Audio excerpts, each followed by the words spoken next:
久々の配信でいろいろ忘れとる。コメント読みの端末をでは用意したりなんだかんだな。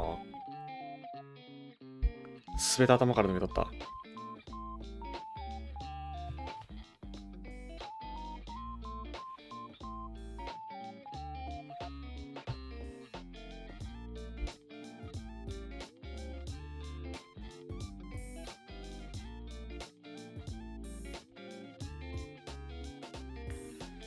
さてさて、こんばんは、おはよう。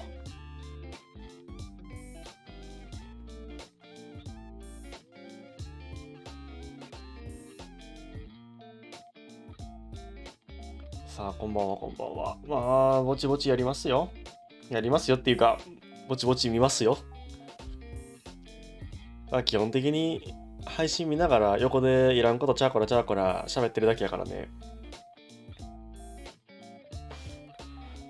まあ本配信が普通に始まるまでの暇つぶしって感じで基本的に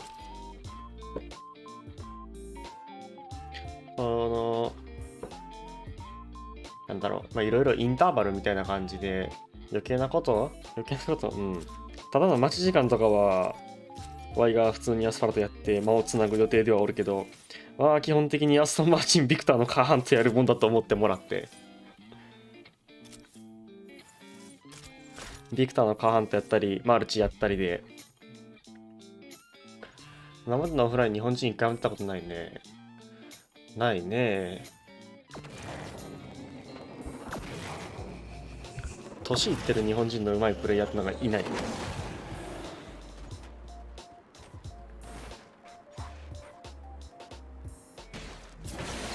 でもいたけど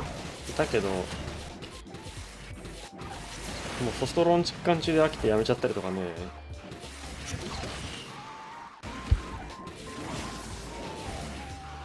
本リリースされた後もなんか残ってる人がいない。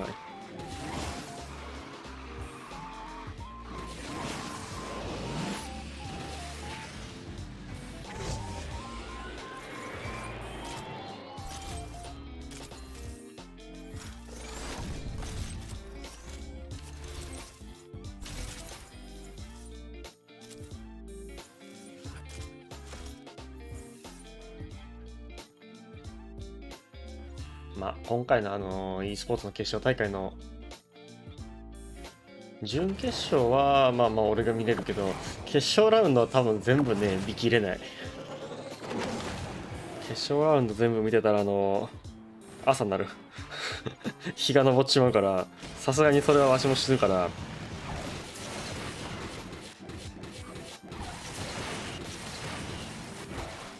まあ午前遅くとも3時ぐらいまでには何とかして切り上げる。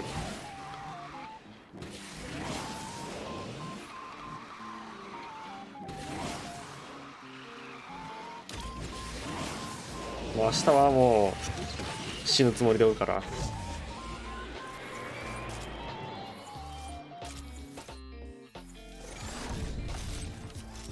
911のアンリッシュ来てる。グロはなかったね。スイッチの運営よくそういうことやるからね。もし正直なところ読めれん。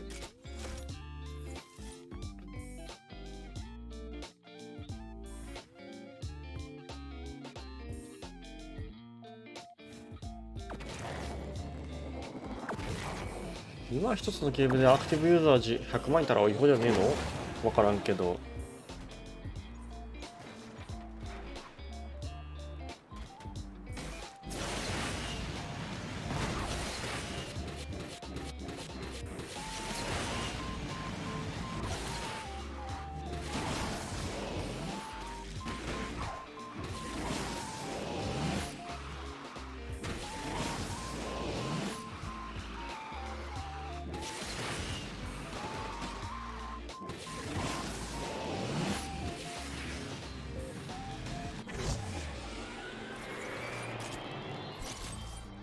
いやー、ファイヤーさん。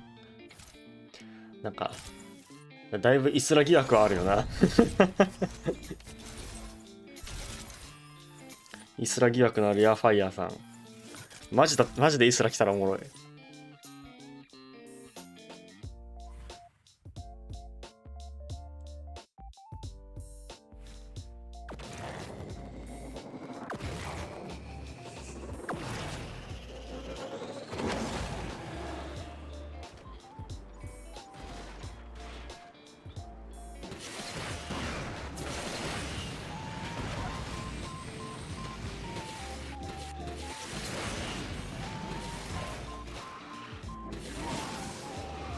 リマインダーが8時にセットされてただけで、本配信自体の開始は8時半ですっつって運営が言ったら、コメ欄で待った人たちが今ブチ切れてる。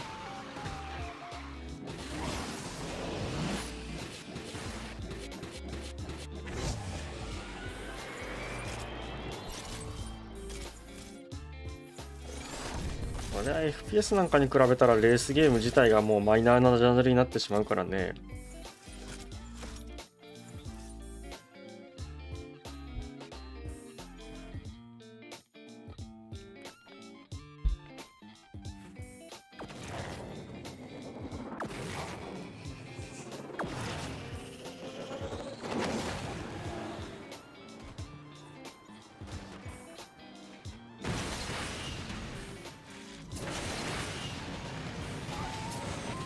それはレースゲームがゲームの中でもかなり競技人口の数もいる有名ジャンルだったら、もうちょっと俺の登録者数も多いんじゃないかなとは思ってる。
いや、ファイアだけ顔出し情報待ってないからマジでイスラ来るかも。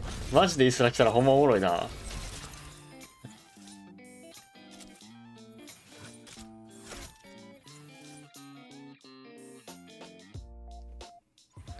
だっけ、アモグがリモート出演しようとしたけどダメって言われて、なんか結局オフライン行く羽目になったみたいな感じなんかな。あれは見たけど。イスラ来てほしい。イスラ来たらマジで笑う。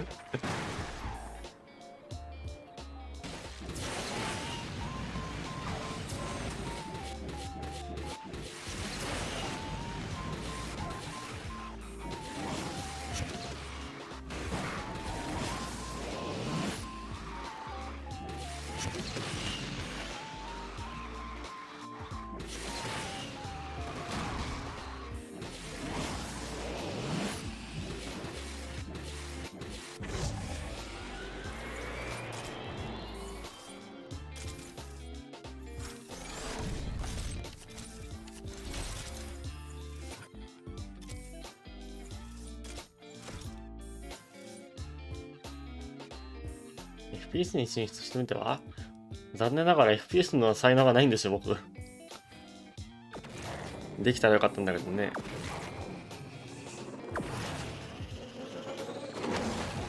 あとやろうという気がない。これが最大の問題。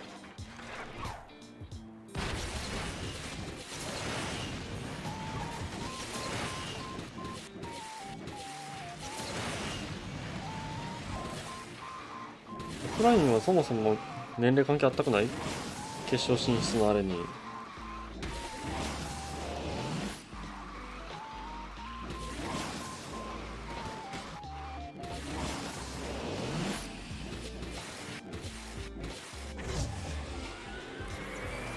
PLBGM うまいとは言えれんのよな。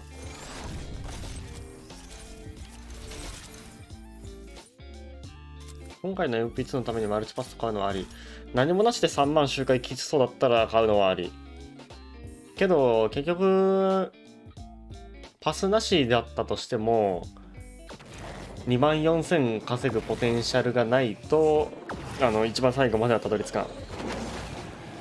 24000まで稼げる人がマルチパス買うことによって3万到達するっていう感じだから。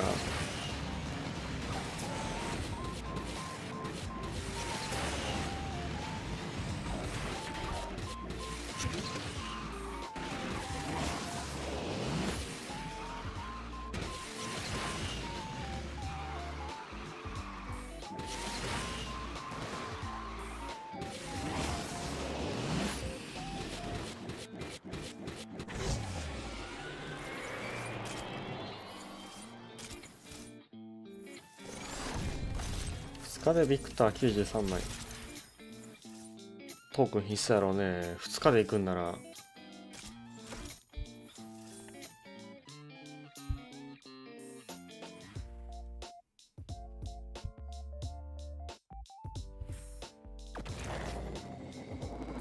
ですがしかしカーハン飛ばすを買えばなんとただで終わる。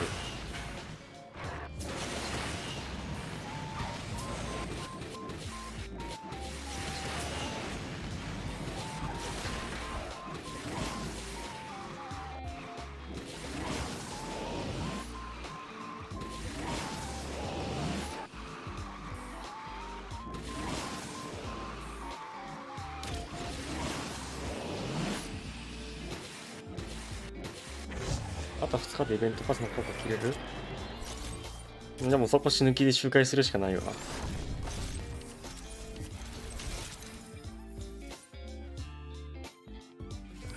そこ死ぬ気でいったらなんとかあとはどうにでもなる。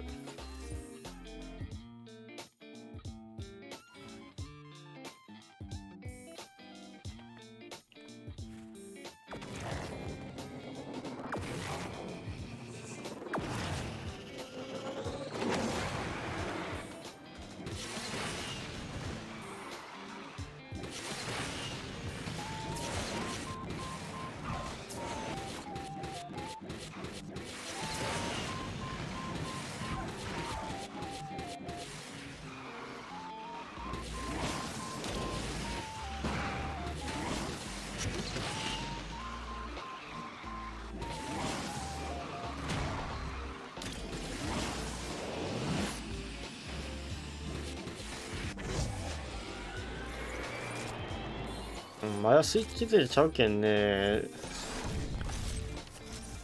スイッチで強いかどうかはわからんわ。まあもちろんある程度の強さは確立してると思うけど、俺が思ってる以上にスイッチ版で最高速度のある車が暴れてるから。あと実際に俺スイッチやってるわけじゃないから、実際追い抜け追い越すの駆け引きがどんな感じなんかもわからん。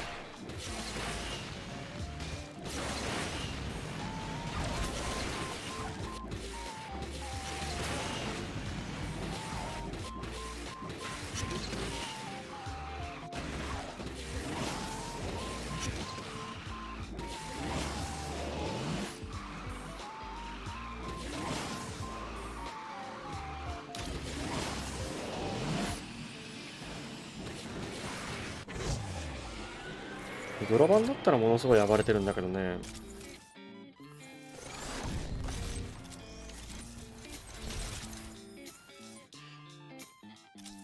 エピックパーツついてないといけないっていうのが一番ネックのとこなんはなるけどさ。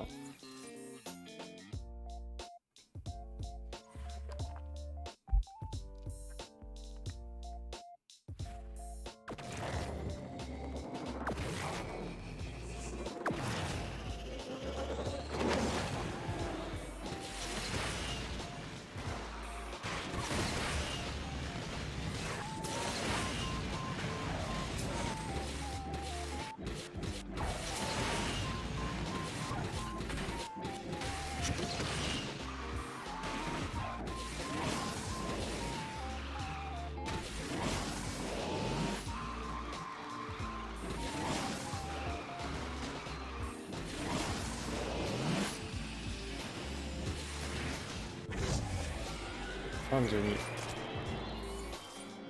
8000トークンでビクター6まで持っていくことは可能でしょうか。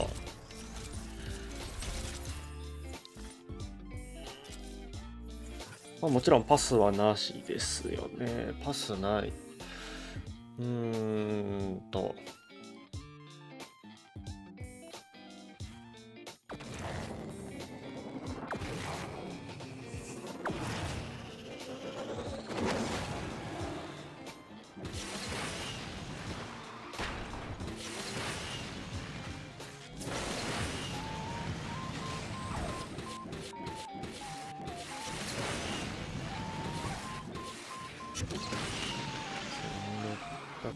さすがに足るんじゃないかな。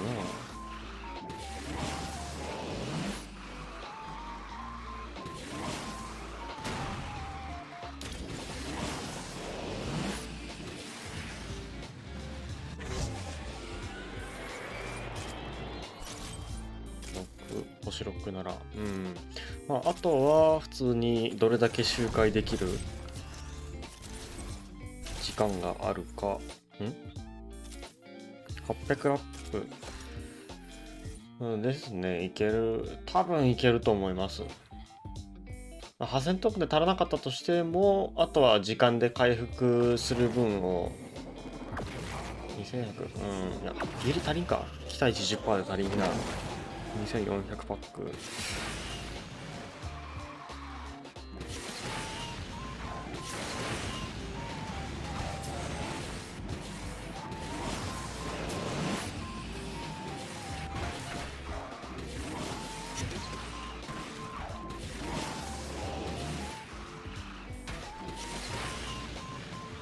鍵は時間回復の分でどれだけ回収できるかっていうとこですね。8000トークンはほぼ丸まま溶かす気でいてあげた方が、溶けると思ってた方が、い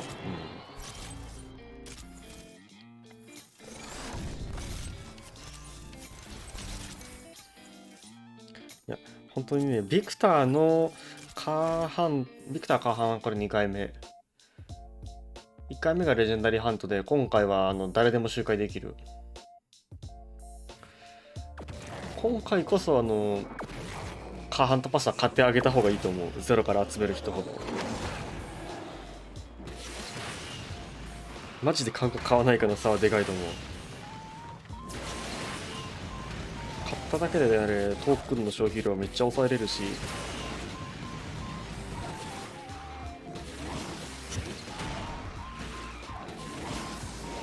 微妙に周回できですからね。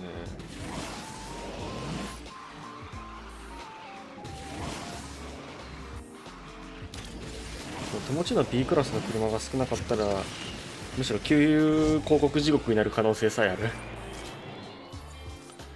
それはそれでありかもしれんけど、まあ。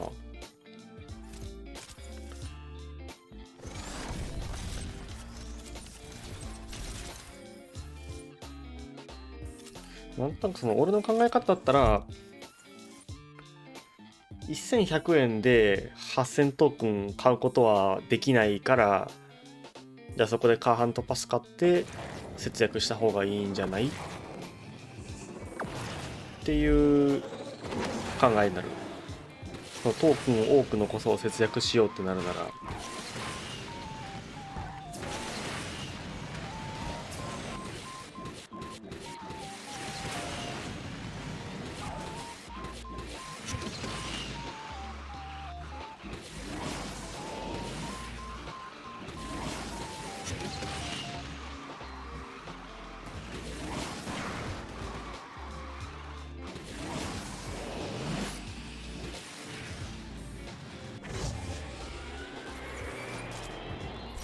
今のキーハントやってて、あと16枚。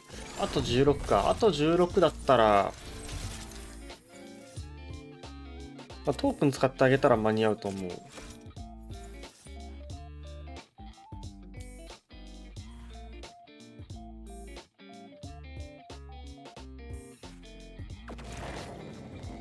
ビクター、ビッグカート1枚でカンスト。すごいな。去年買った。去年買っとるな。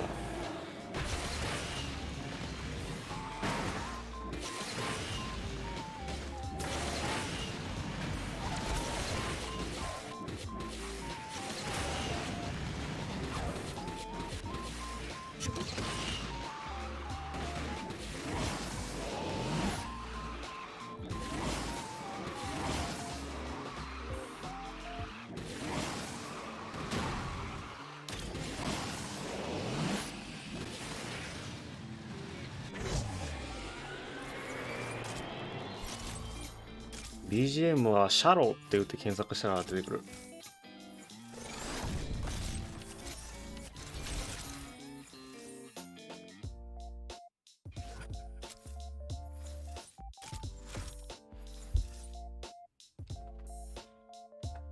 ちょっと部屋が暑い。冷房つける。パソコンの熱でめっちゃ暑い。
AP セル意外と走りやすいんだ、こういうとこやったら。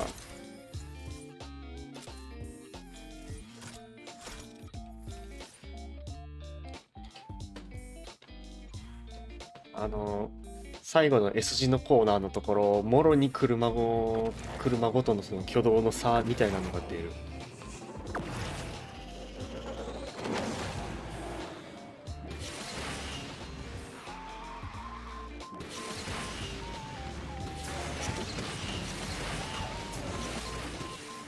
同じハンドリングの数値、同じぐらいの数値だけど、その微妙にアンダーステアが出る、食いついてくれる、こいつは食いついてくれないとか。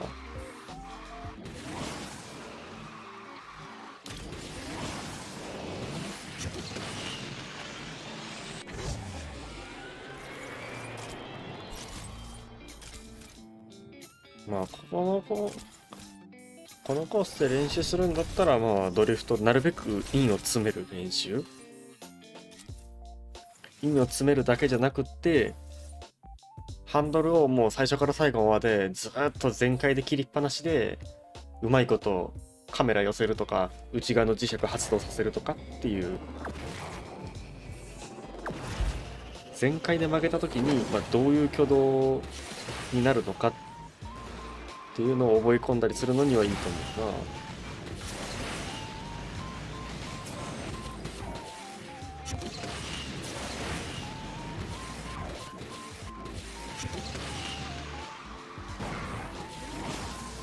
ここは繊細なハンドルさばき。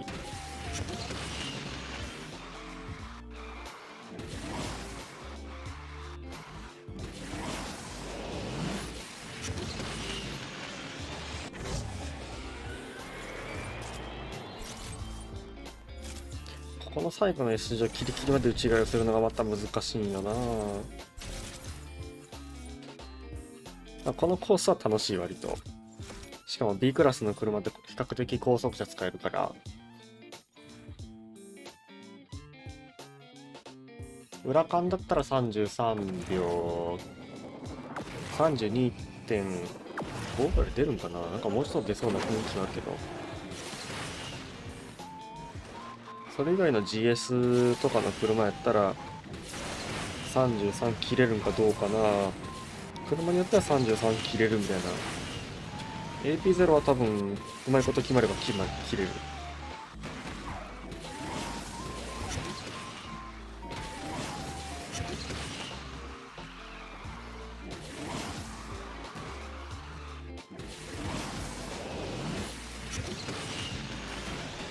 うん、33ギリ切れた。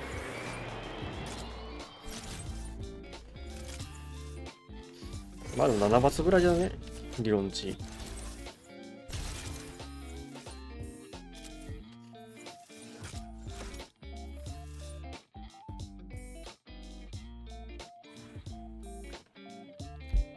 裏缶はあれ先に自分で周回しちゃって、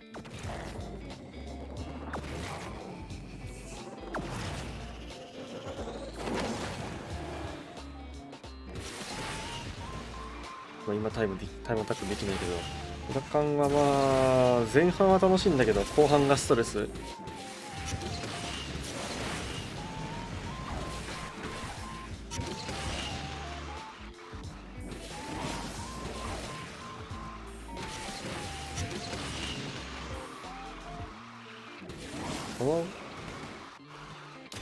このコース D クラスで周回するとき D だったらもうエリーゼかイーテンスの2択。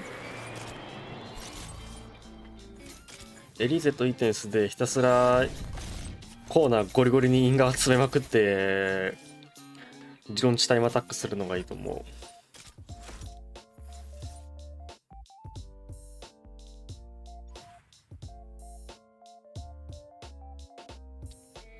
エリーゼだったら本当に足す。あっこでカメラ寄せてここでカメラ寄せて内側のインベタ発動させて、カメラがちょっと寄るか寄らないかで軽く 0.1 変わってくるから、いかに全部を完璧に決めてえぐいタイム出すか。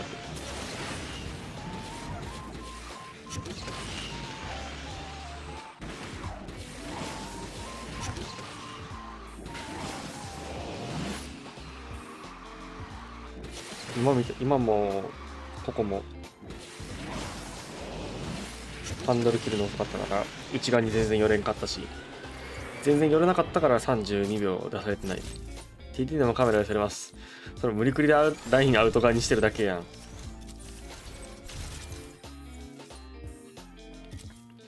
設計の枚数が多いからか知らんけど結構出るね。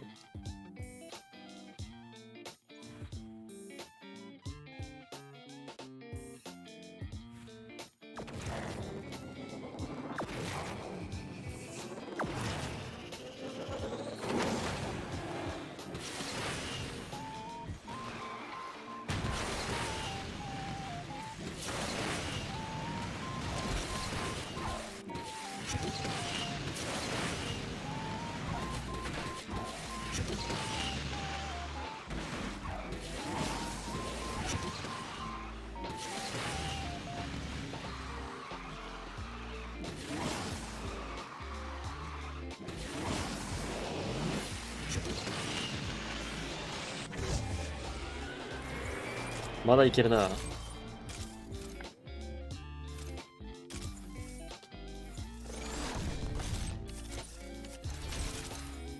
あれか、今のカメラなかったけど速度で撮ったんか。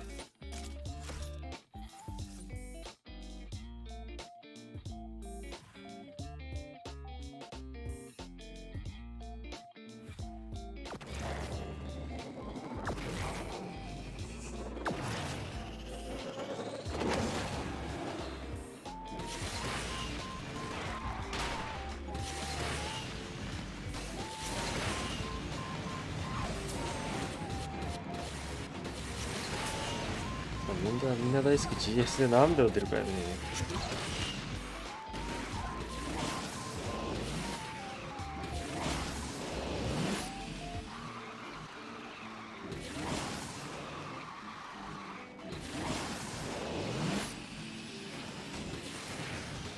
ああ、33キリ余裕だ。まあ、ハンドリングの暴力やってたね。加速と初動は本当に遅いけど後半でまくり上げてる。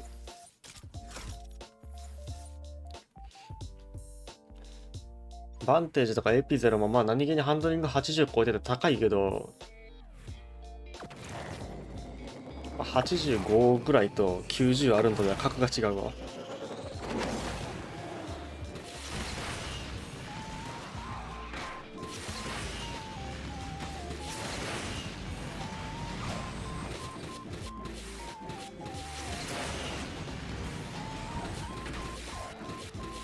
全然内が寄れてねえし。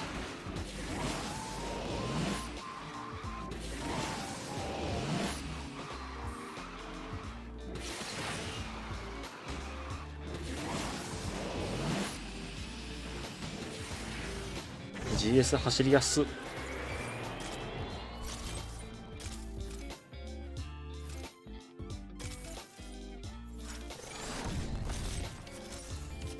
今のこの左下のベストタイムがとりあえず裏間で適当にチャーって走ったタイム。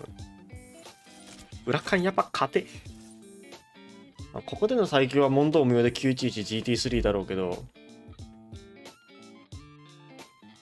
あれは全てを持ってる。このコース攻略に必要な全部持ってるんだけど、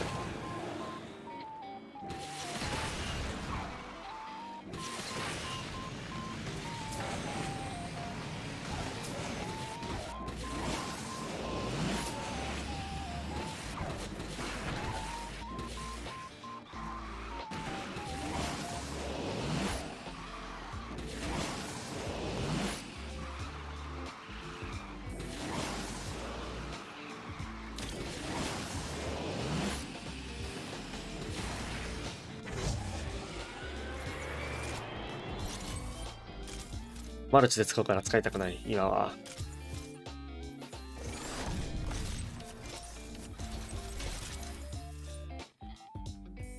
期待値どんくらいなのかな。21出てる。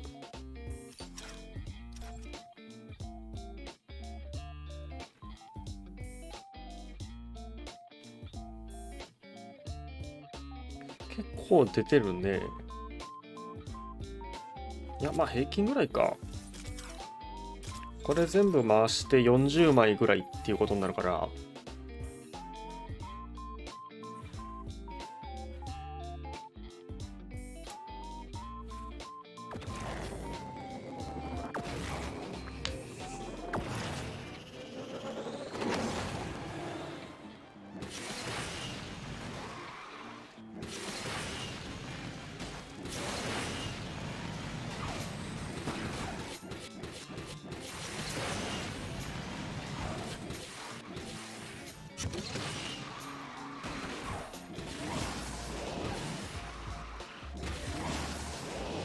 いや多分8時半から一応ストリーム開始ってことになってるけど、ストリームが始まるんじゃなくってストリーム開始のカウントダウンが始まるのが8時半からだと思う、このパターン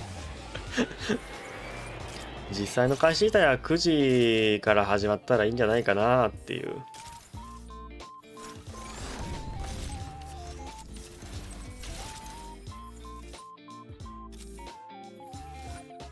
ちょっと待ってね、ストリームがもう始まるはず。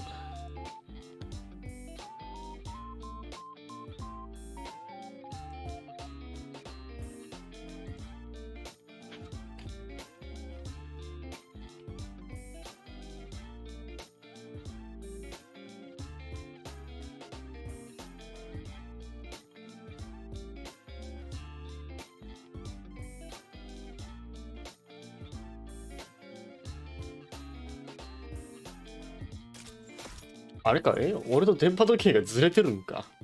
マルチで GS に勝てる車って何やろ。いっぱいある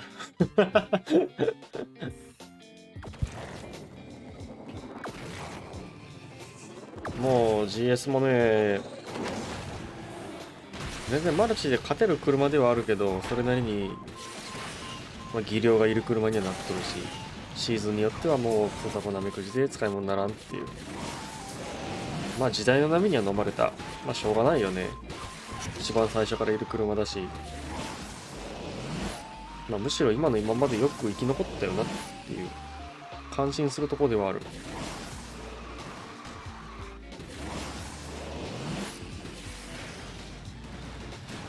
結構うまく決まった。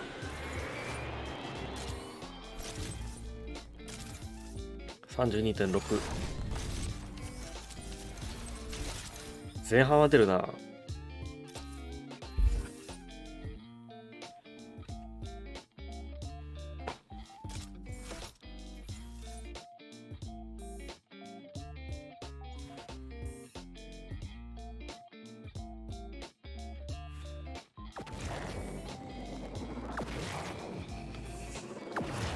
さっきから F5 キー連打しまくってるけど全然始まらねえから、ま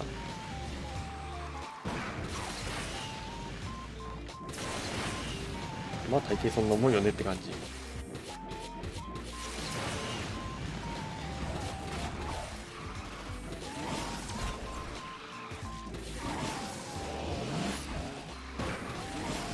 よそ見したせいでダメだった。ああ。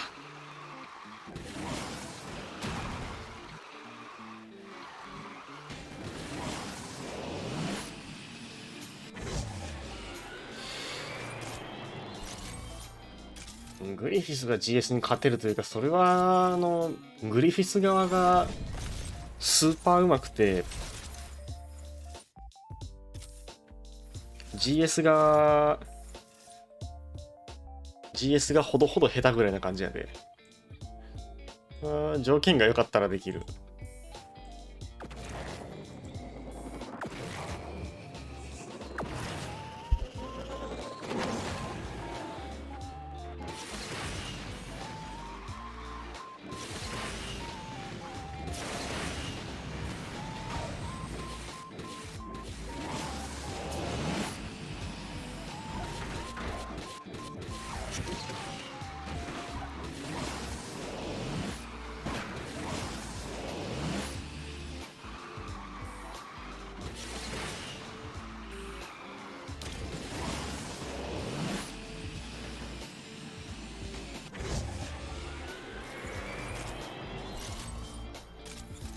GS でもやっぱ盛大にミスやらかしたら33は無理ね。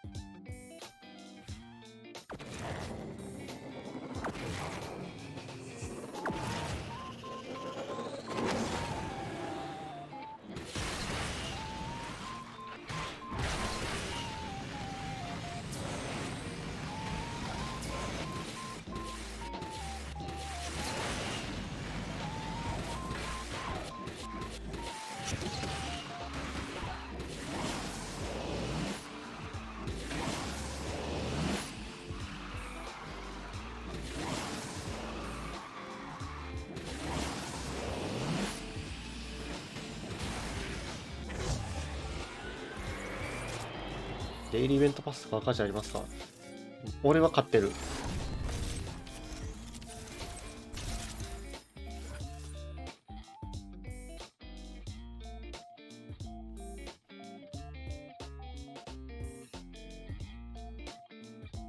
あれは金で時間を買うタイプのもんだから。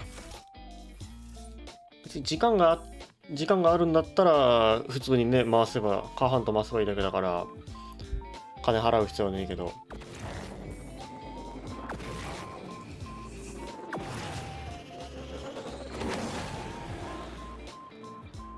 あと一番個人的にでかいのは周回数が減るから楽って。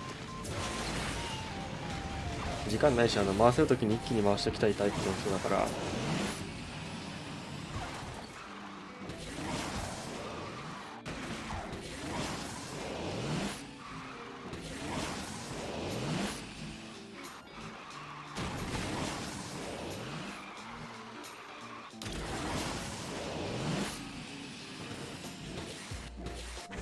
SLR しんどいな。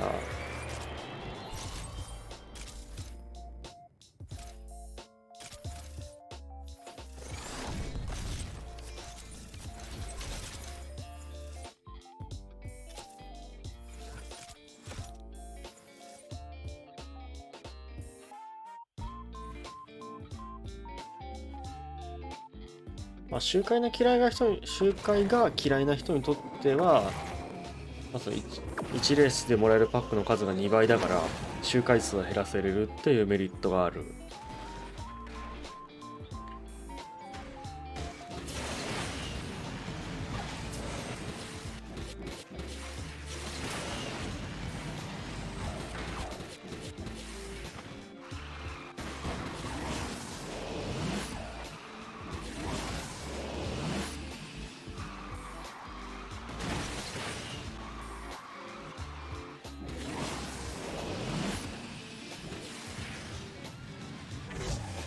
でビクターのパーハントは無課金で回そうと思ったら回せるんよ。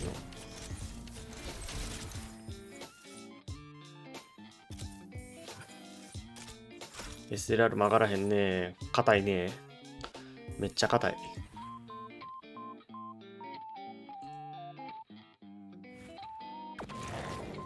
こりゃなかなか配信が始まらんな。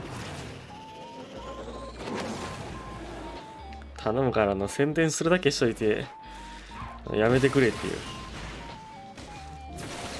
機材トラブルとかならともかく、普通にこれは人を待たせすぎ。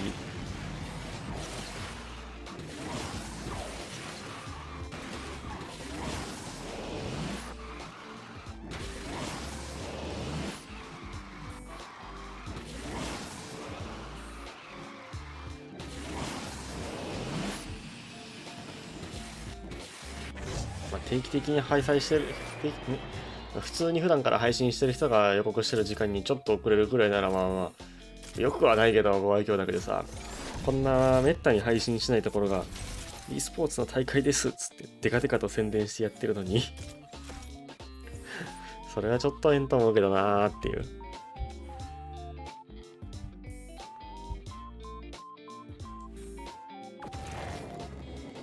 あ、これは来るかな。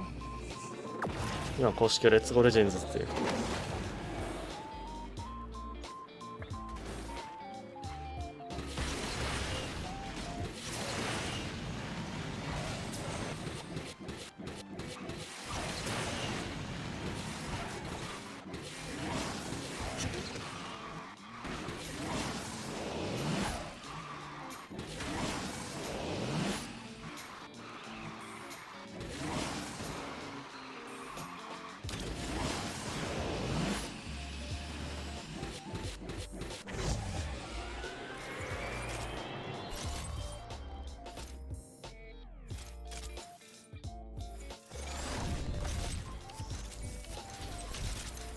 ああ、やっと来た。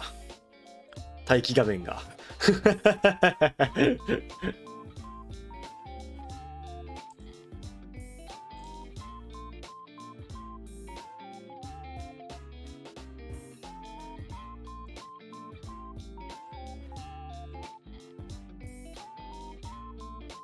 待機画面がやっと来た。ちょっと待ってよ。配信画面変えるけんね。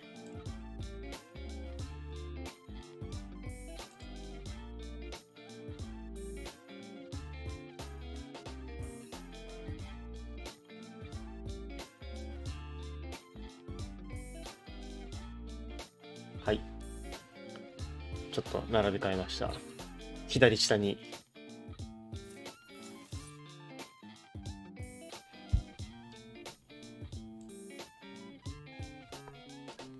配信画面自体のあれは音は入ってないけど、左下にとりあえず画面出しといたよ。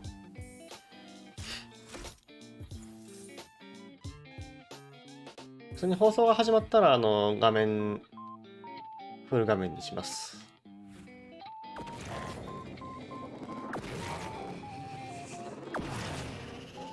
これは OBS やんね。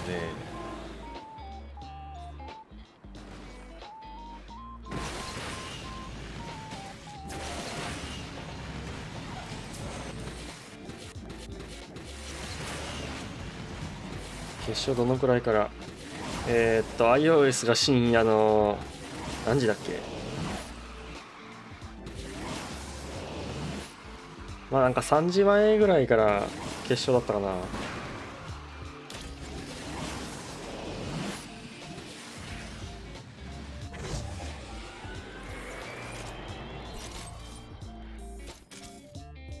26時40分だから午前2時40分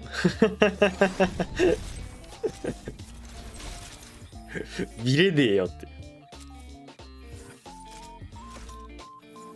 絶望的なまでの遅い時間だから、明日死んでもいい人か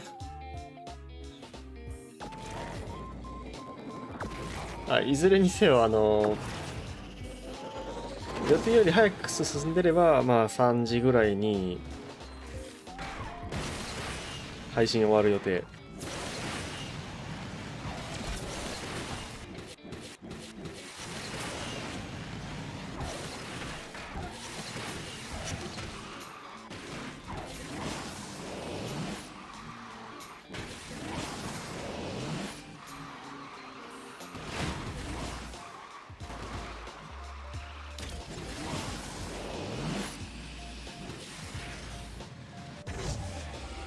パック190円。下上パック引いたことがないからね。まあ中身が多いから、特定の狙ってる何かが出る確率は低いわね。まあそこは仕方ないとは思う。まあでもちゃんと中身出てくれて揃ったからよかったじゃん。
右どの車で回そうか。アポロ N ぐらいしかもうあと回せる車がない。こういう時にね、なんかもう何台かハンドリングのいい系の車取っとけばよかったなと思う。こういう時しかそう思うことがないんやけど逆に言えば。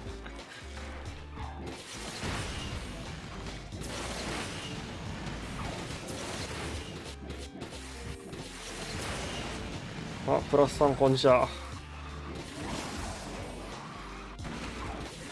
1600円スーパーチャットありがとうございます。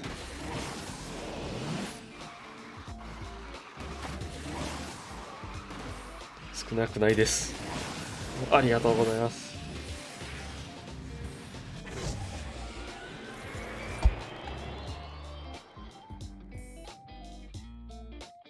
ありがたくトークンバンクでトークン買うのに使わせていただきます。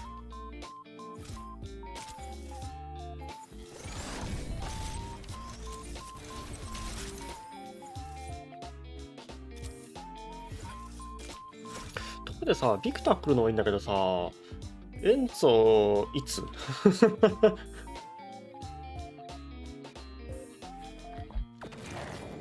運営さん。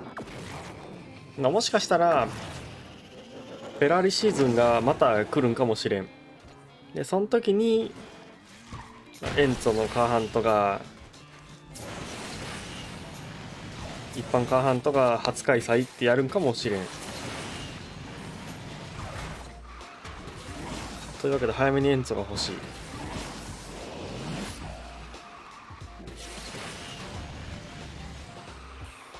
おー、記事。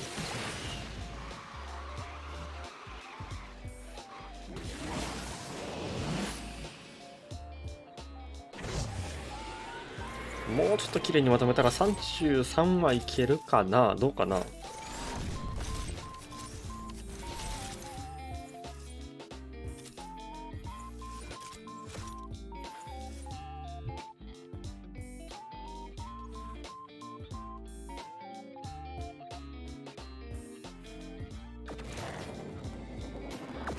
次たまったトークンバンクを買ったらね、18000トークン150連分、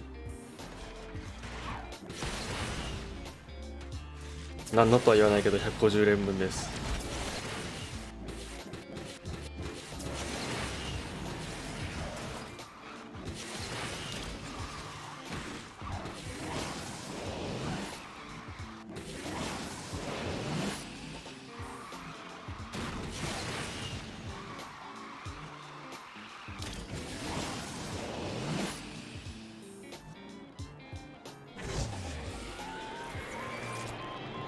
PDF とか R1 とか終わりじゃん。まあ、このコースで走らせる車じゃないわな。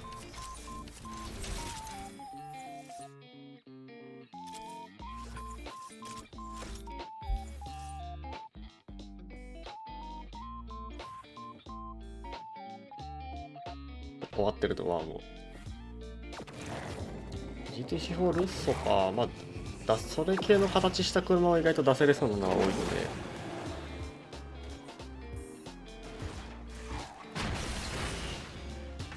A8 のスタッツで言ったらTDF みたいな感じのステータスになりそうだけど、 A8 の時結構足回り硬かったから。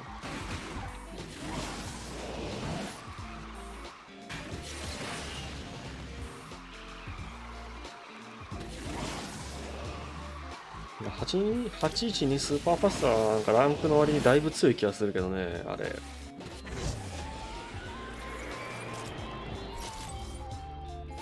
かといって自分がマルチで使うかって言われたら嫌なんだけどよ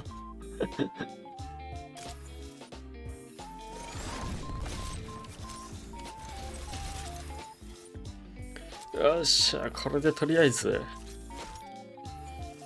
終わり。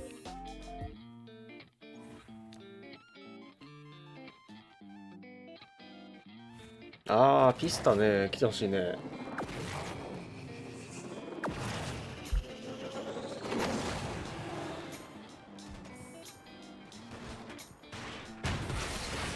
だっけ 292GTB だっけ、新しいの。あれはとかも出てくるだろうし、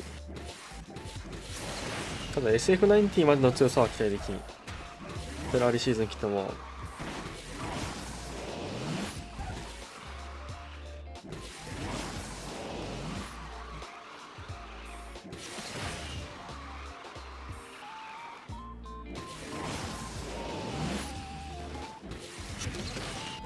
まあ、SF90 出たばっかりだから、あんな感じの限定車はなかなかもう来ない、しばらくは来ないと思うけど、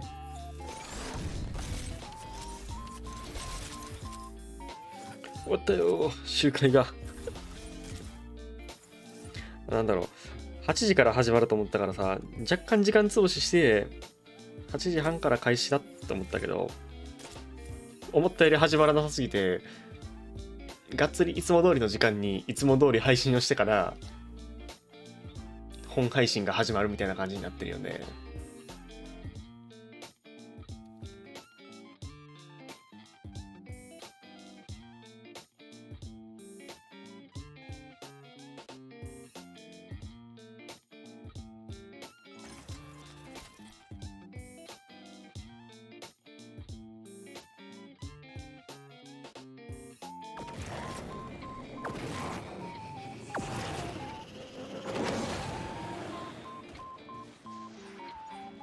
まあルール的にはこれ普通のクラシックだよね、多分。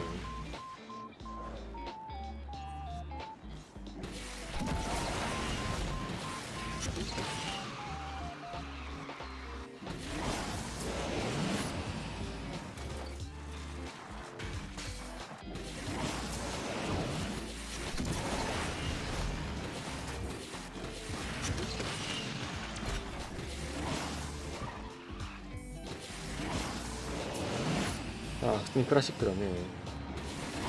ゴールデンウィーク中の配信予定。気が向いたらやる。いつも通りやね。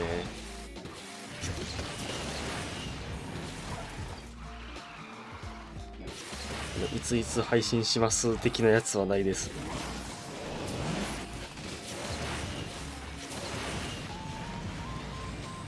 ああ、危なっき。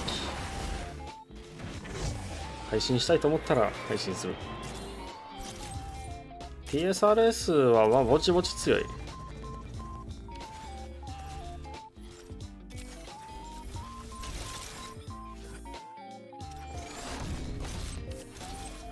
裏勘にはかなわんけど、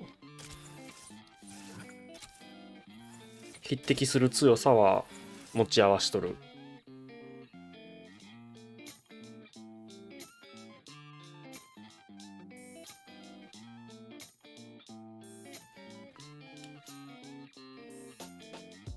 スイッチ版にデイリーマルチが来てないのはなんかもう変更じゃないんかな。仕様変更。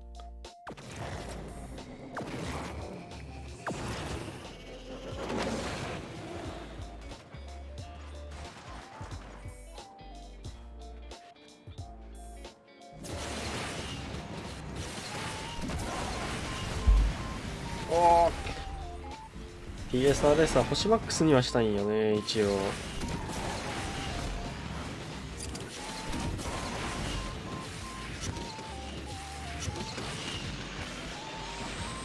ピックパーツ8枚は持ってるからさ、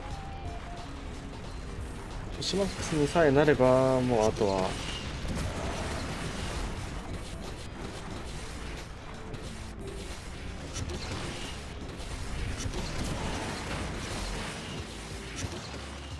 星マックスにさえなってくれたら、もうあとは勝手に金色にできるんだよ。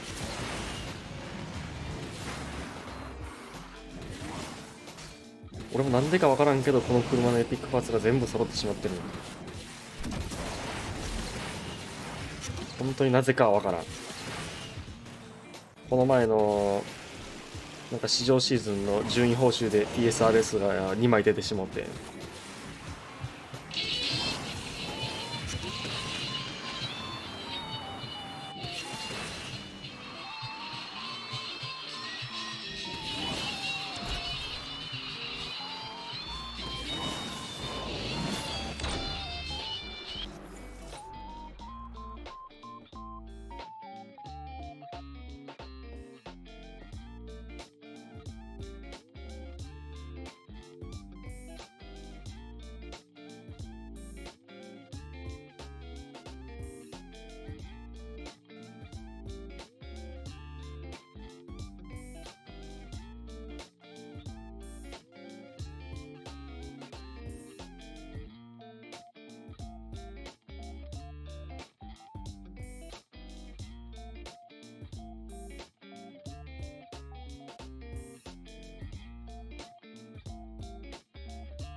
総理お待たせいたしました。普通にお電話です。普通に仕事のお電話です。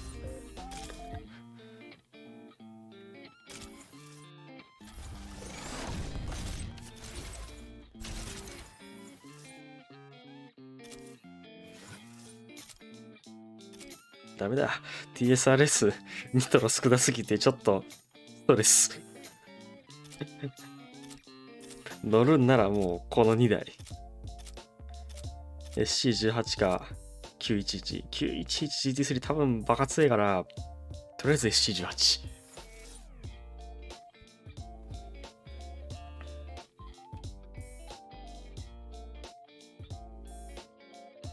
レベルト強そう。レベルト乗ってる人がおらんのよね。出てきたら鬱陶しいんちゃうかな。でも SC18、まあ速度差ないしな。コーナーはレベルトの、いや、トントンか。SC は曲がるし、に対してレベルト曲がらんし。微妙なラインではある。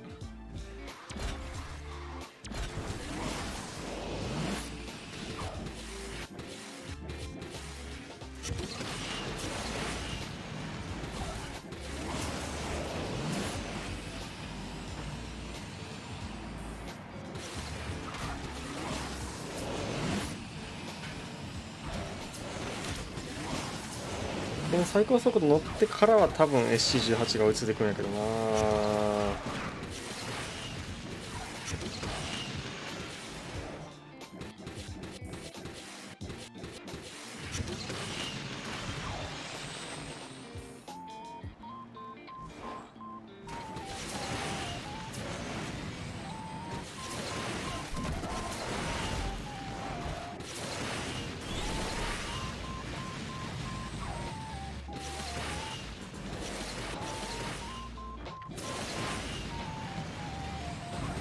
C18 簡素だったら乗りやすい感じがあるんだけど、エピックかけのなんだろう、このなんとも言えない乗りづらさ。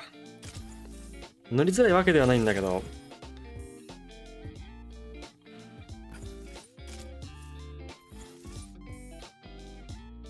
911GT3 が乗りやすすぎるのはあると思う。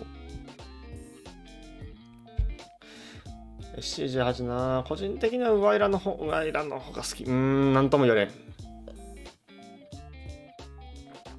ウワイラのニトロと加速削ってその分最高速とニトロ若干削って加速に振ったみたいな感じだから、普通に乗ってる上でウワイラだったら結構初速がストレスなんだけど、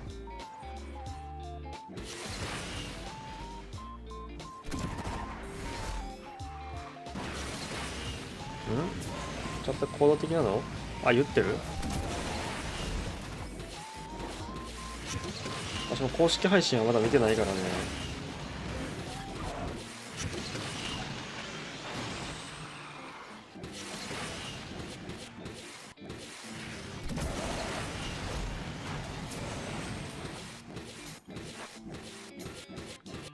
大会自体はまだ始まってはない。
コード言ってる？ちょっと待ってね。コード言ってたら多分すぐすぐどっかに情報が飛ぶと思うんだけど、誰も何も言ってないから、ただあれリンク貼っただけやわ。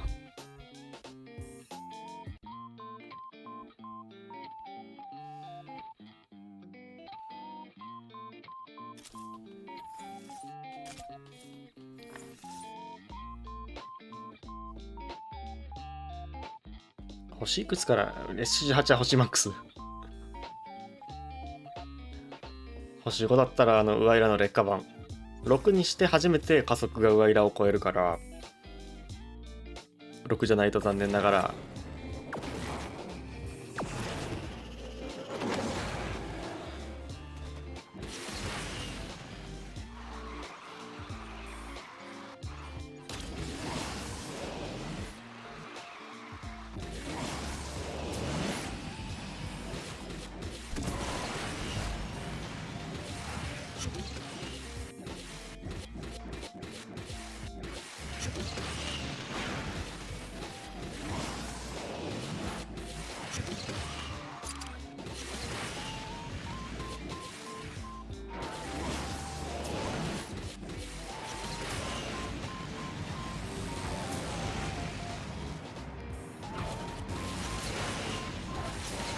なんでこんな今日 SG18 弾かれるん？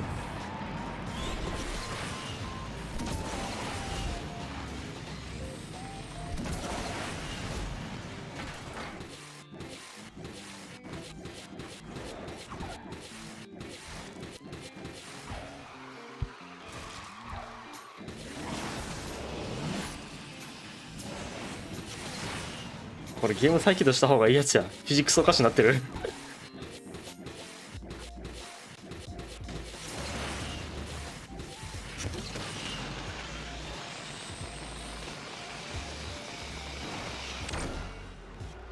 アパレナはわりかし強い方ですね。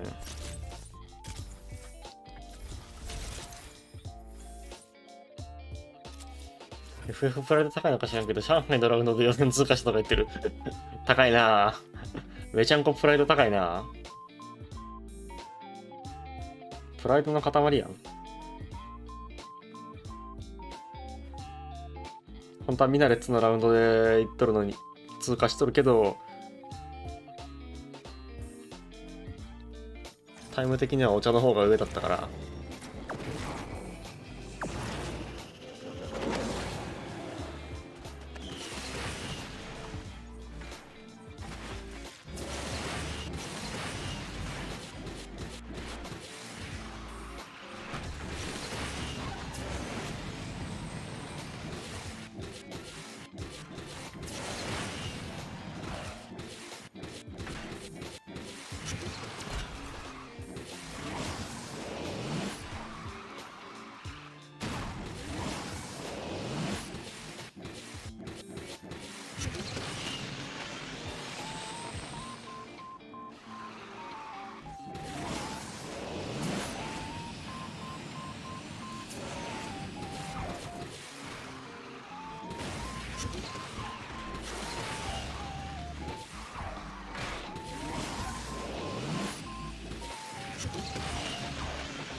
最初のラウンドか。ああ。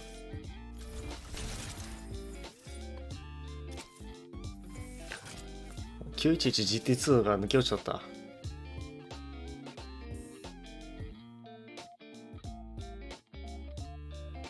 あるってまともに戦えそうなのが、星5のキーマンか死の XJ。それはまともに戦えるうちに入らんと思うな。うわー。うわー、メトロかー。メトロだったら91、クラシックだったら911がめちゃくちゃ強いわ。普通に追いつくのが多分地下鉄だからノックダウンされて終わり。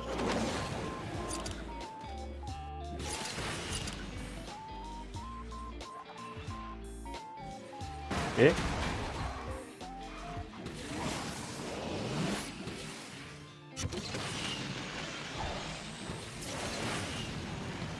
なぜ？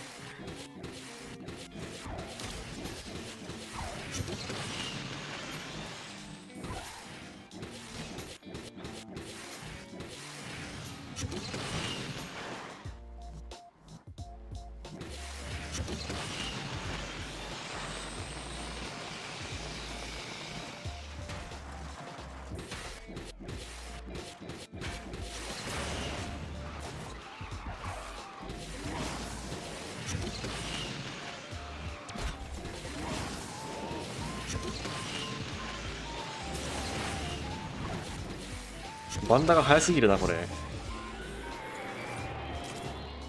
55タいや 56.1 かバンダは。 K1GT4 のエピック難しいよな。俺も悩んでる。ニトロなんか加速なんかは加速なんかな。入れなかったけど、地味にアジアサバとかヨーロッパサバとか送られてない ESL の TL で初めて1位取れた。おお、ガチの1位やで、そりゃ。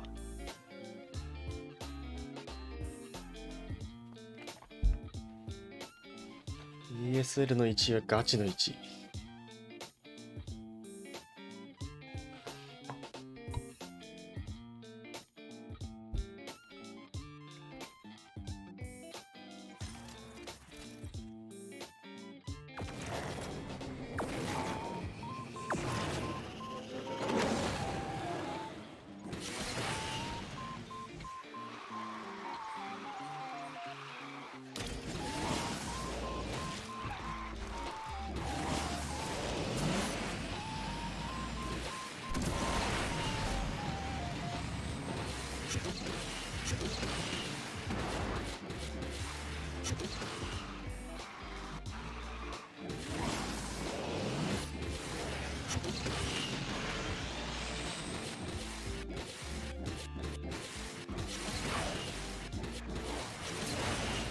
さっきのトラウマがフラッシュバックしてる。あ、今回言ってくれた。危ない。怪しい挙動したぞ今。おさぼりはおはよう。そしたらナポレオンは無理です。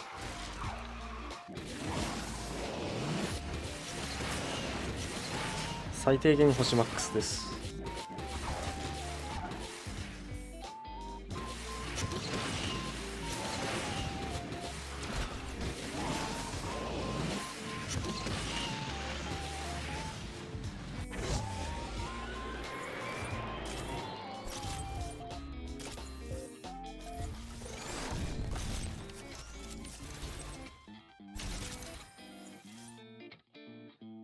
設計図はね、まあ、ソラパッソか TSRS が欲しい。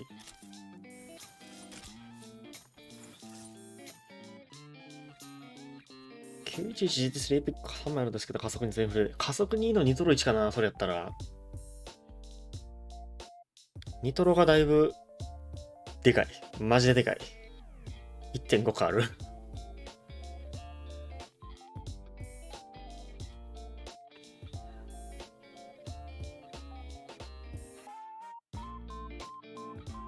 いいな、3300。そんなランクで限れたのはいいな。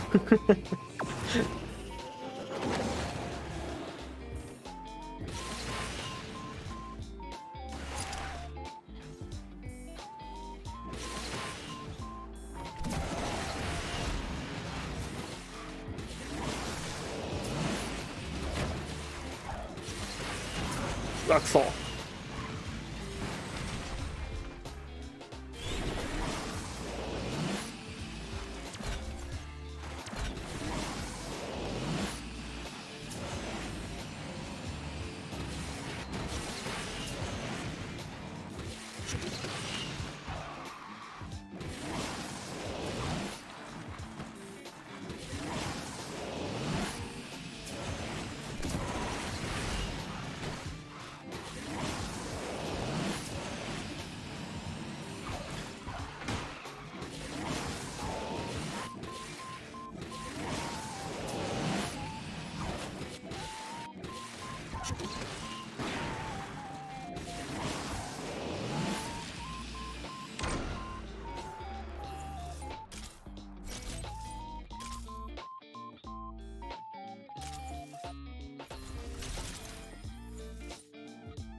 カウントダウンが終わってから10分以上待たすのはガチでエグいんよ。最初に始まるって言ってからの1時間経ってるんですよ。星のアパレルは無理ですって。ゴーストスリップなら100歩譲ってまあワンチャンあるかもしれんけど、ゴーストスリップ以外のルールのマルチだったら無理です。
バッテリー表示。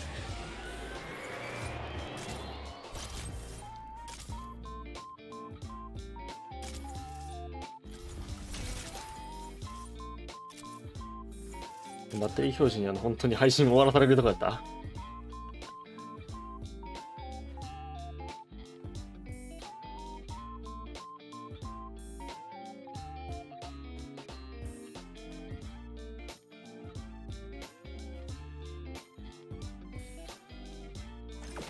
ほんまに始まるんですよな。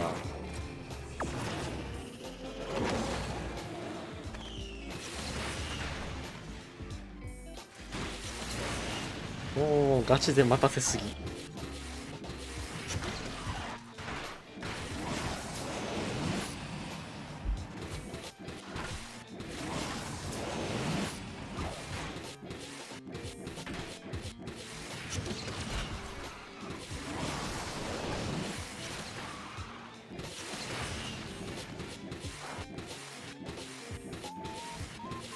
大変お待たせしましたって言ったら、ほんまマジでお待たせすぎやぞつって。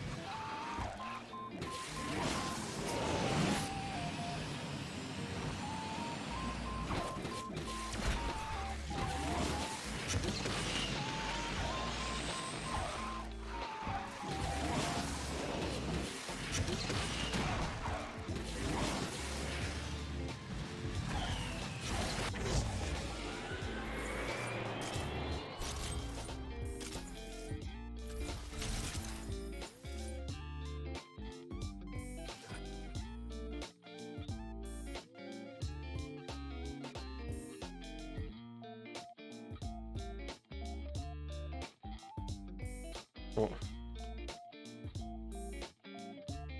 あれが来た。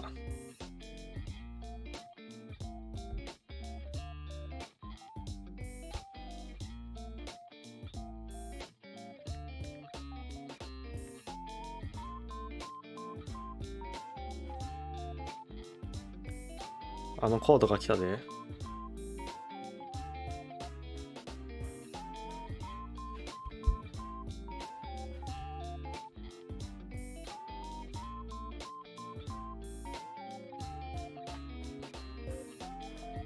これサーバー行ってるくさいわ。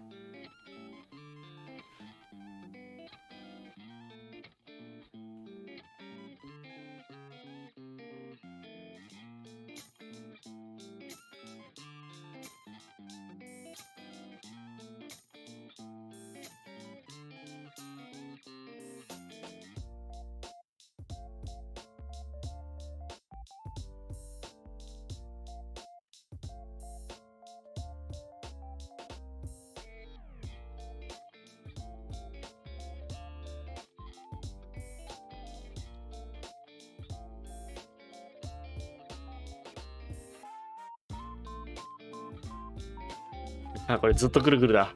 あ、これダメなやつだ。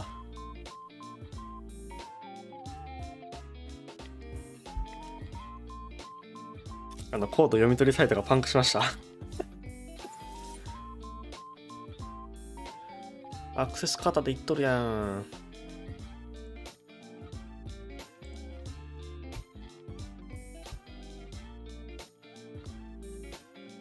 ダメです。行きません。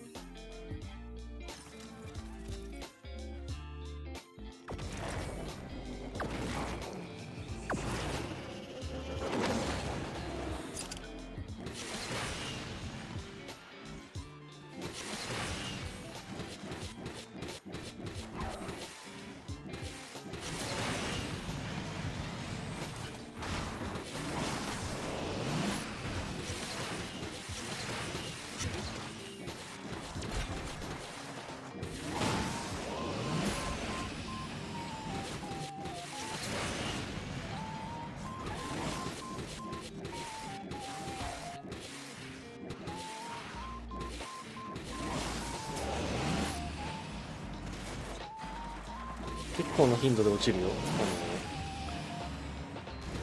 GL のサイトは。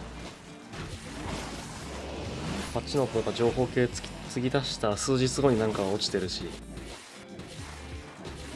このサイトも盛大にコードを広めるとパンクするし。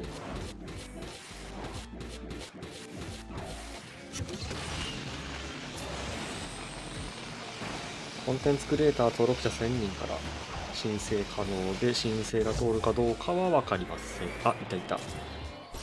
ぐるぐる待ってる状態で順番待ちしてあげて。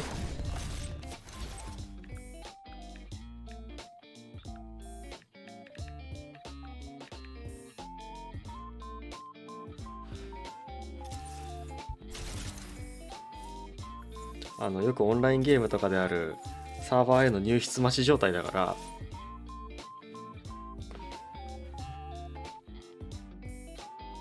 その登録者とどれくらいで配信可能か。配信できる基準は普通にググってもらった方が早いと思うんです。昔と今だったら俺が配信始めた頃と今だったら、多分 Google の基準がいろいろ変わっとるんで、それにしても始まらん。マジで始まらん。絶対これ予定通りの時間に決勝終わらない。夜3時が来たらど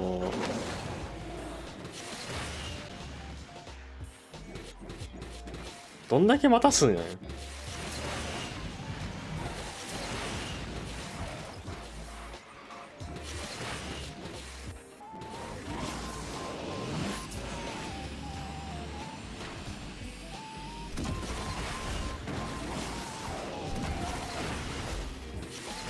貴様なぜ生きている。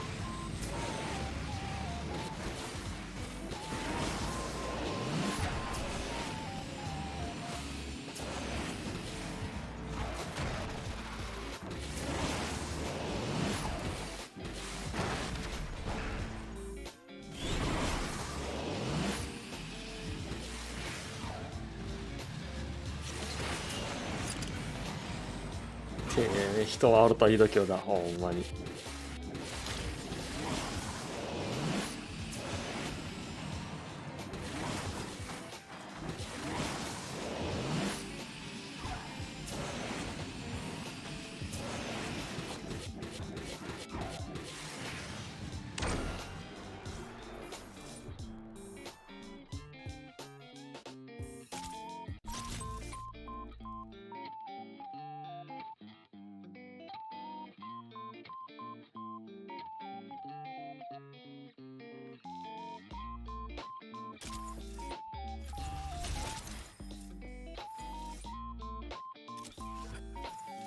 待たせすぎ。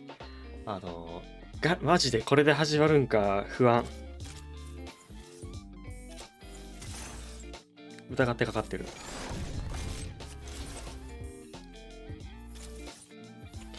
この本日2度目の待機時間でございます。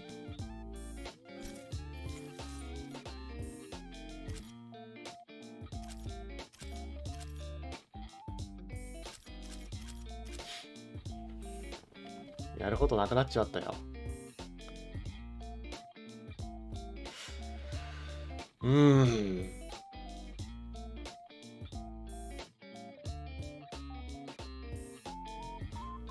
うん。ちょっといずれにせよね、充電ないから、充電ケーブル取ってくるわ。あ、一旦充電ケーブルと飲み物取ってきます。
お待たせしました。コードはね、今多分順番待ちというか、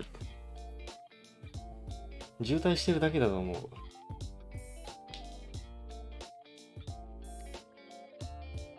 ただただ、順番待ちがなんか発生してるというか、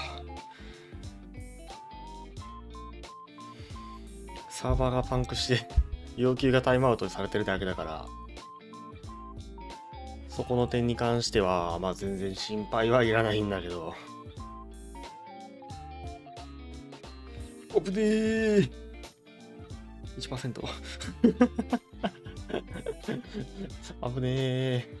まだ電源がパッツンいくとかやった。あと2分、2分3分。ないよ。俺は一体何年待てばいいんだって。ああ。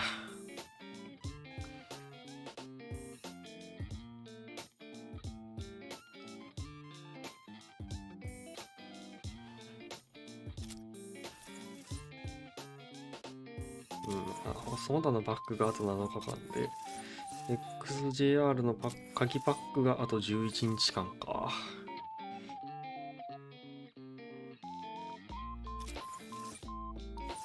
あとこれをパックの名前せめていじろうや、GL さん。いやー、鍵の排出率明記されてねえもんな。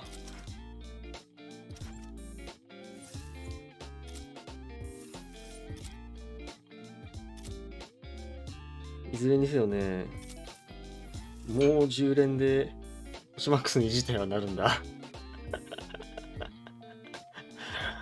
もうマジで。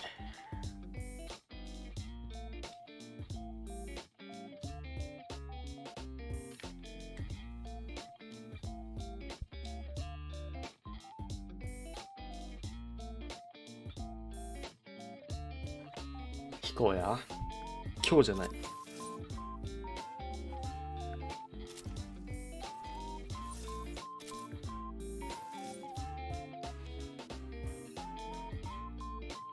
引くとしても今日じゃない。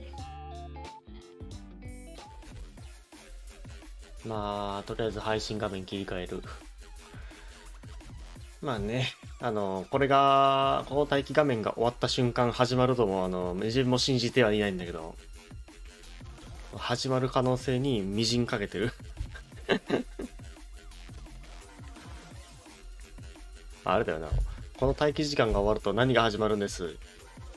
新しい待機時間が始まるんだ。結局開始がさ9時半なんだから、花から9時半開始って言ったらいいのにね。8時半開始、8時開始ですとかで言わんね。このゲームは数百年で確定アンロックなのにこのゲームときたら底なし沼。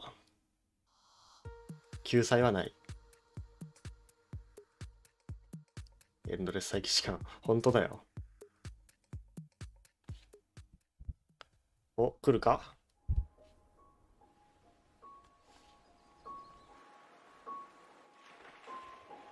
Some of us chase them.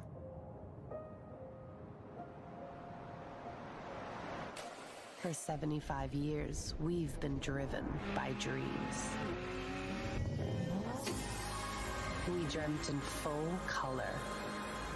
It's what made us race towards brave ideas. We saw Salzburg red for 24 hours. We made a pink pig fly. まあ宣伝タイムか。 And went to green hell and back for victory after victory. Our dreams come in 500,000 shades and counting. 宣伝タイムは In green, guards red, オープニングもあるけど。 speed yellow. We've always been for the bold, the bright, and the brave. Even this guy. Our universe is one where dream is a verb, an invitation, a place where artists, これ普 racers, 通にポルシェかっこいいなーって眺めてるだけで。 the product of one man's dream. We've been undoing what's always been done. Together, our dream will color the next 75 years. Open your eyes, take the keys. Join us here.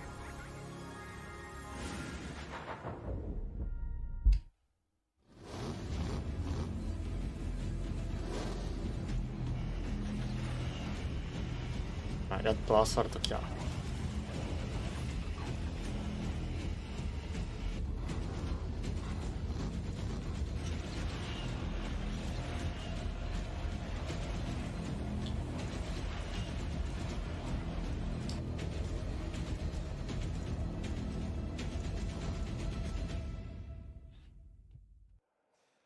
Hello and welcome to the Big C here in Barcelona for the Porsche Asphalt Series Final 2023. 11 players from all around the world are here in downtown Barcelona trying to become champions for 2023 and get their hands on a fantastic trophy. 11 players from all corners of the globe from as far west あれ公式がレールトリックを決めたんじゃなくて、ただただ予選 as far east, of course, over there to Colombia and Peru. All these players trying to become the champion across 3 different platforms, iOS, Android, and Windows, to get their hands on these amazing trophies. But it doesn't just end there. Taking one of those trophies home would be lovely, but also on top of that, some fantastic prizes as well.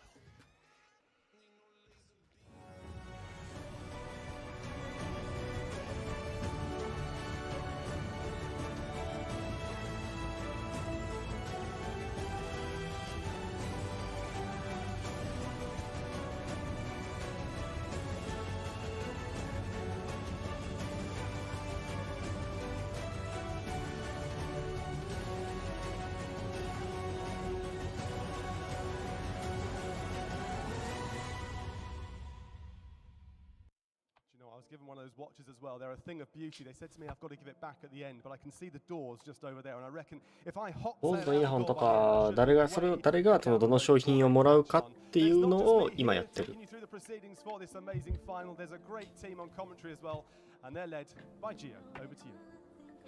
Thanks so much, Bryn. Yeah, I'm so excited to introduce you guys to our casters. Let's start off with Marv and see what he's all about. Yeah, this is going to be a really interesting season this time around. It's such an unbelievable thing to see. He rarely ever wrecks, and you can see him going through all the tricks of this map. So if you don't do it perfectly, you're going to fall behind. But Pulsar does have the opportunity to maybe go a bit low on this jump to go around. Ooh, we're going to see very identical routes. Oh my gosh, K wrecked on the barrier there. It's easy to mess up. You might not see it coming, but... We have the man himself right here. Marv, welcome to Europe for the very first time. What is it like to be coming in during your first international tournament? Oh my god. 後ろに大会すごいのがおるな。 The energy is intense and I absolutely love it and this is going to be so 大会にちゃんとアスファルトのデカールっぽく感じにラッピングされとる。 Let's look at the man in action. He was the highest KD during the first couple of days. Yeah, he's leaned out just a tad. で、今実況と解説の紹介してるね。あるある。あるあるやな。これ紹介するときに普通にファニモのシーン使って言われるのはあれなんだろうね。Not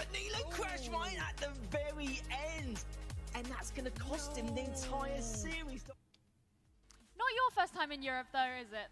It certainly isn't, no, but 後ろの映っちゃいけないものが映った。なんか前回の ESL とかが結構なんかすごい感じで背景とか作り込まれてたから。Let's have a look at how the competition is going to work. The stage is set. Engines roaring. The world's best drivers are まあバーチャル背景だったかな前回。でも今回はちゃんと普通に背景セット作り込んで作ってある。For months, these drivers from all over the world have been training, competing, and pushing themselves to walk away the Porsche Asphalt Series 2023 champion. 12 contestants, 4 open qualifiers, 1 grand final in Barcelona.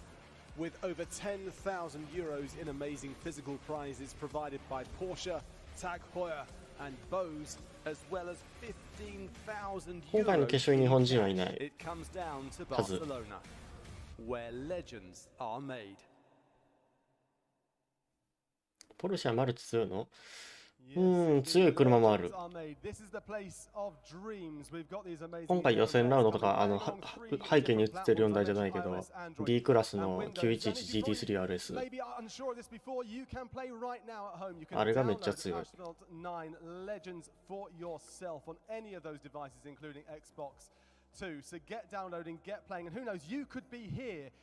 今のご立派にゲーミングパソコンとモニターとか用意してあるけどあれ使うの PC 勢だけなんよね。will give you the advantage over your 日本人も活 opponents. 躍。まあね、予選抜けれたとして決勝に行けれるかどうかっていうところもある。いけれるか、いけれるかっていうところもあるはするだろうけど。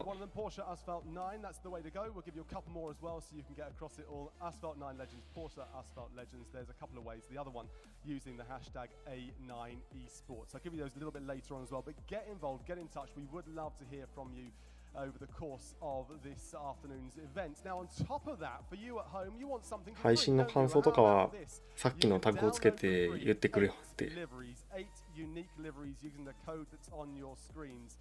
Get there quickly though because that code will only last for 24 hours. で、今画面に表示されてるコードがコードで、なんかゲーム内で追加の報酬取れるよって言ってるんだけど、呼び込まない。 I am super excited to learn everything about this tournament, but first, let's have a discussion about the brackets. We've got 3 different platforms that we're going to be working on, starting off with iOS, but we do, of course, have a competition update to start things off regarding the iOS bracket. Due to a last-minute player forfeit from the iOS category, the following format will be used. Each player will face one another in a single round robin. The matches will be a best of 3. All matches will use the same track list. A match win will gain a player 1 point. The 2 players with the highest points will progress to the grand finals, but in the event of a 3-way tie, the times from the first track will be used as a tiebreaker. So it's going to be a little bit different to what's happening in Android and in PC で見れる Windows, キーボ but ード、 ultimately コントロー we're ラー going で to さ、 find コン those トローラー grand 使わせてもらえるんじゃないか finals な。 either way. We should さら probably に操 start 作方法 talking が about 変わ who it is that's going る to の be は酷な話だと competing 思 in う this し。 bracket though. For our first iOS game, we have RPM Alex versus RPM Fra. Now these are pretty two heavy hitters. 今回の見どころ、 Yeah, absolutely. iOS 勢がマジで気になる。 One of the biggest clubs in あとAsphalt, and these two 意図的なノックダウンは発生するのかっていう。 this game ever since the beginning, and they've had a rivalry between the clan itself, so it's going to be really exciting to see who comes out on top. Yeah, and 個人 Lethal, 的に of そこが course, 一番 the の見どこ thing ろ。 with Alex is it seems he's always the bridesmaid and never the bride. Like, isn't it his turn to win 後ろで something? 控えてる人間が見えてる見えてる。 It's so overdue a victory. It's absolute madness. The amount of second places he's had. He's been definitely one of the most highly consistent players, not just on the platform itself on iOS, but just across the board. And it's just amazing and just mind-blowing that he hasn't got that victory underneath his belt yet. But the question is going to be, is this victory going to come here today? とりあえず字幕 Yeah, 出しとこう but か。 I mean, Fra, he's also incredibly strong. Top 4 at multiple ニュース tournaments. 見てる Do you 時と think 同 he じ stands a で、 chance ちょっと字幕出るのが I 若干 think Alex is hungry, man. He's been losing all those second places ever since the beginning of Asphalt 9, so I think he's hungry. Fra's really got to pull out something special in order to beat 若干 Alex. 遅れて出るけど Who。knows? Anything could happen.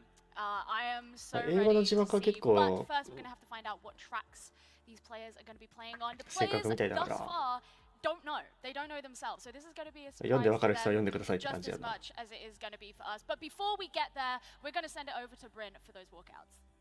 Thank you very much indeed. I've made my way here back onto the stage. You probably saw me lingering in the background. I tend to do that a fair bit, just looming over your shoulders. But here I am on the stage, ready to welcome on then our first 2 players. They've talked about them a fair bit so far. Let's see them in action. Both of them from Italy. Please give it up then to both RPM Alex and RPM Fra. Here they come. Make some noise. ああ、出てきたね。はいね、もう1戦目始まるとしとるわ。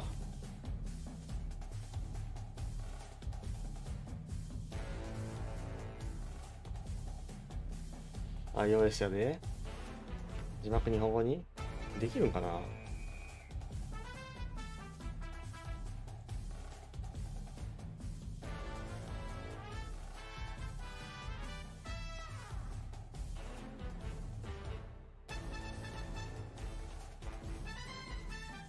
いや、字幕のせい、あれは英語しかないわ。 It's actually starting to happen. So let's see where these players are going to be playing. We've got New York leaps and bounds, Cairo Nile River, and if they get onto the first track, obviously best of 3. Don't know if they're going to get there yet. 3トラック、3つのトラックで Yeah, this is a really good mix of tracks. Cairo and Greenland, both very top speed oriented tracks. New York has a really good twisty section as well, so these players are going to have to be very critical and very tactical with their movement in order to gain advantage of those Porsche cars. We'll see in a minute here, but yeah, it's going to be very exciting. Do you think any one of these players has an advantage? 字幕表示してほしい。I wouldn't say so so まあ far, ちょ no, っとアン but ケート that 一応 first 取る record んで leaps。and bounds is going to be an incredible indicator to see exactly how these guys are going to perform. When over online, it's a little bit dicey in terms of how they do perform in a lot of ways, and normally on land it gets a little bit different. The pressure normally sets himself, and a few bumps on the road does happen. But I think for Fra, he knows how strong Alex is as a racer, just overall in general. So it depends how dirty he wants to play at the beginning, how he wants to use that initial boost on the get-go straight away, and what his strategy is to maybe try and overcome Alex. I mean, look, given the fact that we spoke about Alex and how he has, you know, come second place in a lot of these tournaments, he's had some really good results, but not quite enough. Do you think that hunger behind him that you mentioned is going to kind of like fuel him? I absolutely think so. And I was speaking to him earlier today, and I was like, "You gonna go for any dirty plays, any knockdowns to try and guarantee that win?" And he was like, "I don't know. We'll see." Oh yeah, So- I don't know. Yeah, exactly. Well, Yeah, so we'll when find they, out. when they say they're not going to do dirty plays, that's when you know that it's an absolute lie. 一応アンケートを答えてもらえると助かりま We're す。 working in these best of threes, and obviously there is the chance they could go to 3 maps or it could be taken in the first 2. Do you think there's any chance of the mental game kind of coming into that? You know, of these 2 players, is either one of them more likely to be mentally booned or like really boosted by that early ナイ win? ルバでレール。ある程度は決めてくるやろうね。ただ難易度が高いのとか、 Very, very experienced both on the online and an offline 個 setting. 人的に橋の柵越えとかやってくるのかどうかは気になってる。 Land experience or just overall, it's their first event in general. So normally I would have まあ said ミナレッツは予選ラウンドで使ったのもあるしね。 it's going to be very tough to call from the start. Well, it seems like it is time to finally find out. Ready for track number 1 of our very first game of the day. Gentlemen, take it away. Thank you very much indeed. And Marth, this is going to be, again, like I mentioned before, an incredible indicator to see exactly how it's going to come out on the top from the very beginning. But I'm interested to see how Fra is going to play. He knows how strong Alex is as a racer in general with his high level of consistency over the course of the last 5 or 6 years, which is just absolutely mammoth in itself. So I'm interested to see what his overall strategies are going into this first track. Yeah, and I'm super excited. I'm hoping we get into the third はい、 map. 始まっ But た。 as we go to the first one, New York leaps and bounds. あー、マジこれ今回初手からあれ判定ありか。 Try and get that airspeed trick going on right now. There's going to go into a twisty あ section. とAlready 13 seconds in. Alex taking a bit of a lead あー、い here や、 early すでに on. だいぶアレッ So クスがリード we'll して see る how。he takes these jumps. あー、 Yeah, もうダメだな、こ it's れ。 almost neck and neck so far, but Alex does have that early lead, like I だって said. この車 9GT2 ワンチャンずっこけるからね、着地で。今みたいなところの着地とかだいぶ怖い。マジで爆発する。この画面分割画面にしたときに個人的に最高速度とタイムが映るようにしてほしい。ここは改善できる点かな。改善してほしい点だなって思う。UI 的な話だったらA8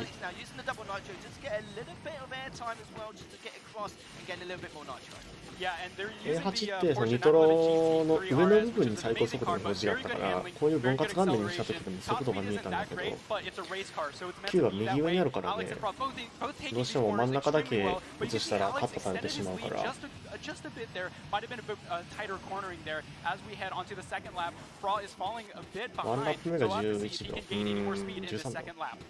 Incredible nitro management from both these players so far. レベルが違うな Gained a couple tenths of a second over the last half minute as we're still progressing towards this second 最初のスタートで lap. Alex now does hold もう差は on to that 広がってたけど line そこからまあさらに広がっていってる感じかな And again, we mentioned about the man's consistency 最高 and how 速度とかが he's performed over the last 5 or 実際にゲーム内のもんと Really put it on the show こっち so と far. でずれたりしてるのはまあご愛嬌というか Using that shockwave, blocking it now to go with 一応 this 簡易的なリプレイ next で side 第三者が見てるっていうような状態になるから Yeah, he had to wait for 実 shockwave 際の just ゲ a ー bit ム内 more の than 速度 Alex. とこ Oh, っ we ちあ see a wreck there from Arvion Pra, just barely missing the landing on that jump there. So Alex is going to take a sizable lead. You can see Fra with the この画面でエモティコン laughing 映 it るんや off. な I don't know. Maybe is that going to affect his mentality going into the second map? But yeah, 前 this is 輪の definitely 車 going to こ be a きやすいとかっていう victory のはない for Alex. He really doesn't mess up all that often. We talk a lot about these players. If they make a mistake, that could be, you know, the end of the run. But I highly doubt Alex. バティスタとか前輪浮かないしシアも前輪浮かないけどこけるからねおーミスったね Alex with that sizable lead as a result of 1戦目はアレックス and he's の going to go 1-0 up in this series. 大差まあまあプラがミスったからしょうがないところはあるけど これ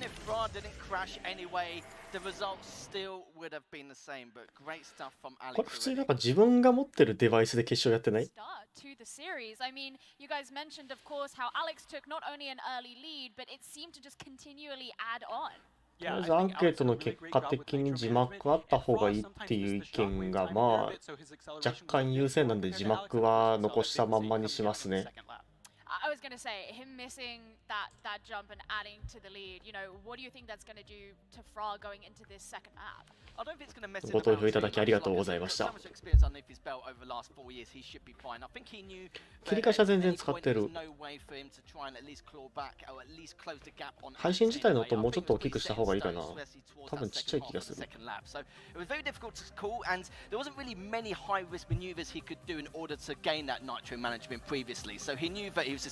I think in the second lap he was probably already getting ready for the second race at that point. Yeah, I mean, Muff, heading into Cairo, what do you think it is that Fra has to do to ensure that he can get the win on that lap? He has to be extremely risky with his maneuvers for these airspeed tricks to get 30% more top speed in the air than on the ground. So in order to do that, he's going to have to be very risky, maybe taking those on the railings. We'll see sometimes they might wreck, so he's going to have to be very precise with those airspeed tricks because he has to keep the lead compared to Alex. Because Alex is not going to make those like super crazy mistakes like Fra unfortunately made in the previous one. So he has to really be risky. He has to go on an endeavor to find as much speed as he possibly can in the second lap or second track. It really seems like the precedent is being set here early, right? Yes, definitely. I think one thing to point out is that there is some players here, 普通マルチで他人のリプレイ見た時もそうなんだけど、切り返しで前輪浮いてるのはあんまり再現されない。前輪